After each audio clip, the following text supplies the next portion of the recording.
काशी के अघोरी साधक के अनुष्ठान और गुरुदेव के तपोबल को देखकर शंकर मन ही मन अपनी किस्मत पर गर्व कर रहा था। कहाँ तो वो गुजरात के समुद्र किनारे अपने छोटे से गांव में एक नीरस जीवन जी रहा था, और अब कैसे उसकी किस्मत खुल गई है। जब से साधु बाबा की कृपा उस पर हुई है, तब से हर दिन वो नए चमत्कारों का साक्षी बनता जा रहा है। गंगा किनारे बैठे बैठे शंकर अपने ख्यालों में गोते लगाए जा रहा था। अब उसे अपने गांव और घर वालों की याद आने लगी थी। कितने महीने हो गए उनसे बिछड़े हुए। वो उसके लिए कितना परेशान हो रहे होंगे, ये सोचकर शंकर बहुत दुखी हो गया। उसके मन में अपने गांव जाकर सभी से मिलने की तीव्र इच्छा होने लगी। त्रिकालदर्शी महान गुरुदेव से शंकर के मन की ये बातें भला कैसे छिप सकती थी। उन्होंने स्नेह के साथ शंकर को कहा, बेटा, तुम्हारे गांव में सभी अपने अपने काम में लग चुके हैं। तुम अब किसी की स्मृति में भी शेष नहीं हो। तुम्हारे घर वाले और गांव वाले तुम्हें मृत समझकर पूरी तरह भुला चुके हैं। बाबा जी की बात सुनकर शंकर बीच में ही बोल पड़ा, ऐसा नहीं हो सकता बाबा जी। मेरे गांव वाले मुझे भुला दें, ऐसा कदापि नहीं हो सकता। गांव वालों से मैं ज्यादा घुलता मिलता भले न था, लेकिन मैं जानता हूँ कि वे मुझे बहुत प्रेम करते हैं। शंकर की इस बात पर बाबा जी थोड़ा मुस्कुरा दिए। वे बोले, बेटा, ये गलतफहमी हर संसारी को होती है कि उसके जाने के बाद उसकी कमी सबको बहुत खलेगी और उसे सभी बहुत याद करेंगे। तुम्हारी ये गलतफहमी कोई नई नहीं है, जबकि तुम्हारे गांव में लोग तुम्हारा नाम तक भूल चुके हैं। लेकिन शंकर बाबा जी की इन बातों पर विश्वास करने को तैयार नहीं था। उसने बाबा जी से कहा, मैं ये सब अपनी आंखों से देखना चाहता हूँ। मुझे आपकी इस बात पर भरोसा नहीं है। शंकर की इस बात पर साधु बाबा पुनः एक बार मुस्कुरा उठे। सच में महान साधु और योगियों को अपने शिष्यों के लिए कितना कुछ करना पड़ता है। एक गुरु अपने शिष्य के लिए जो करता है, वो सच में एक मिसाल है। गुरु जितनी कृपा तो साक्षात परमेश्वर भी अपने भक्तों पर नहीं करते। बाबा ने कहा, ठीक है बेटा, तुम्हारे ये संशय भी मैं दूर किए देता हूँ। कल सुबह हम तुम्हारे गांव चलकर सब कुछ अपनी आंखों से देखेंगे। बाबा जी के इस आश्वासन पर शंकर को थोड़ा संतोष हुआ। रात भर शंकर यही सोचता रहा कि उसे जीवित देखकर उसके गांव वाले कितने खुश होंगे। उसके परिवार वाले तो खुशी से नाच उठेंगे। अपनी सुखद गांव वापसी के सपनों में रात कब बीत गई, शंकर को पता ही नहीं चला। सुबह गुरुदेव के साथ वो गांव जाने को तैयार था।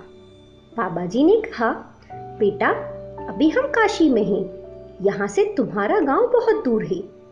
हमें पैदल वहां पहुंचने में कई दिन लग जाएंगे, जबकि मुझे परसों हरिद्वार के एक पंडित के पास पहुंचना है। ये सुनकर शंकर बहुत उदास हो गया। तो क्या हम मेरे गांव नहीं चल रहे हैं गुरुदेव? बाबा जी ने कहा, चलेंगे वत्स। बाबा विश्वनाथ की कृपा से हम जरूर तुम्हारे गांव पहुंच जाएंगे। तुम आंखें बंद करो और मेरा हाथ पकड़ लो। आंखें बंद करने के कुछ ही क्षण बाद बाबा ने शंकर से अपनी आंखें खोलने को कहा। शंकर बाबा जी के साथ अपने गांव पहुंच चुका था। गुजरात के समुद्री किनारे वो बाबा जी के साथ ठीक उसी स्थान पर खड़ा था जहां दिन भर बैठकर वो कभी समुद्र की आती जाती लहरों को देखा करता था। अपने गांव की स्मृतियां शंकर की आंखों में तैर गई। उसने देखा कि कुछ गांव वाले उन दोनों की तरफ ही बढ़े जा रहे हैं। शंकर अपने गांव वालों को देखते ही तुरंत पहचान गया, लेकिन बाबा जी ने उसे अनजान बने रहने को कहा। गांव वालों ने बाबा जी के चरण स्पर्श किए और ससम्मान गांव में लेकर आए। बाबा जी के गांव में आने की खबर सुनकर सभी गांव वाले उनके दर्शन करने पहुंचे। शंकर उन सभी को पहचान पा रहा था, लेकिन शंकर को कोई नहीं पहचान सका। शंकर जब गांव से गायब हुआ था, तब से लेकर अब तक उसके रूप में बहुत अंतर आ गया था। शंकर की लंबी लंबी दाढ़ी और जटाएं आ गई थी। शायद इसलिए कोई भी उसे पहचान नहीं पा रहा था। लेकिन शंकर को ये आशा थी कि चाहे जो हो, उसके घर वाले तो उसे जरूर पहचान लेंगे। गांव वालों ने उसी पुराने मंदिर में शंकर और बाबा जी के ठहरने की व्यवस्था कर दी। शाम होने से पहले सभी गांव वाले बाबा जी के वचनों को सुनने एकत्रित हुए। इसमें शंकर के घर वाले भी शामिल थे, लेकिन शंकर को उन्होंने भी नहीं पहचाना था। शंकर ये देखकर थोड़ा उदास हुआ कि उसके घर वाले भी प्रसन्न दिखाई दे रहे थे। कुछ समय के बाद जब सभी ग्रामीण अपने घर लौट गए, तब बाबा जी ने शंकर से पूछा, देखा वत्स, यहाँ सभी अपने कामों में लगे हुए हैं। तुम्हारी कोई चिंता यहाँ किसी को नहीं है। शंकर ने कहा, बाबा जी, हो सकता है मेरे घर वाले भीतर ही भीतर दुखी हों। कल जब शाम को सभी गांव वाले यहाँ एकत्रित हों, तो आप उनसे पूछ लेना कि किसी के मन में कोई प्रश्न हो तो पूछ ले। आपके ऐसा कहने पर मेरे घर वाले आपसे मेरे विषय में अवश्य पूछेंगे। बाबा जी ने हल्की सी मुस्कान के साथ कहा, ठीक है बेटा। अगली शाम को सभी ग्रामीण फिर से बाबा जी के पास एकत्र हुए। कुछ ज्ञान की बातें बताने के बाद बाबा जी ने सभी को कह दिया कि किसी के मन में कोई भी प्रश्न हो तो वो पूछ सकते हैं। किसी का कोई संबंधी लापता हो गया हो, किसी की नौका खो गई हो या किसी को कोई अन्य परेशानी हो तो निसंकोच पूछ ले।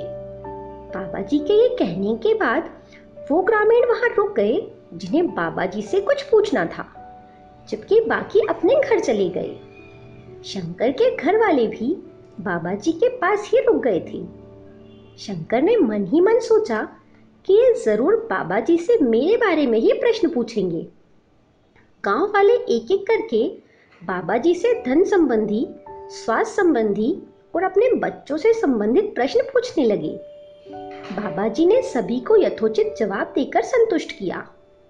आखिर में शंकर के घर वाले बाबा जी के पास पहुंचे। शंकर ये मान बैठा था कि इनका प्रश्न उससे संबंधित ही होगा। शंकर की बात सच निकली।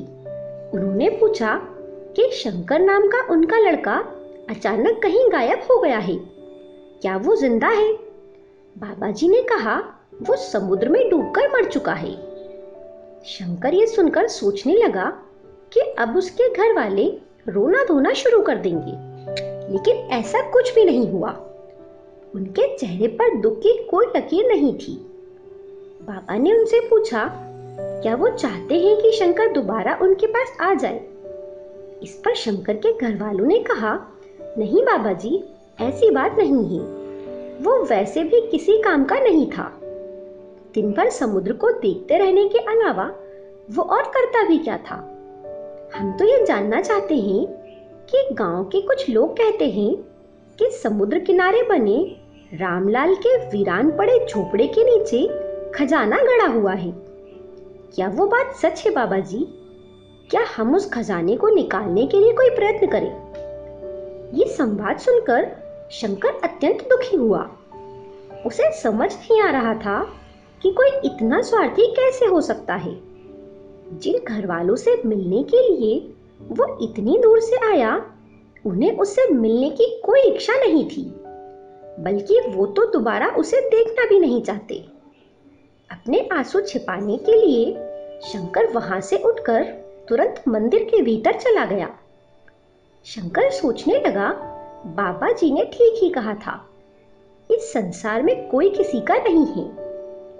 इधर बाबा जी ने शंकर के घर वालों के प्रश्नों के उत्तर देकर उन्हें विदा किया और मंदिर के भीतर चले आए।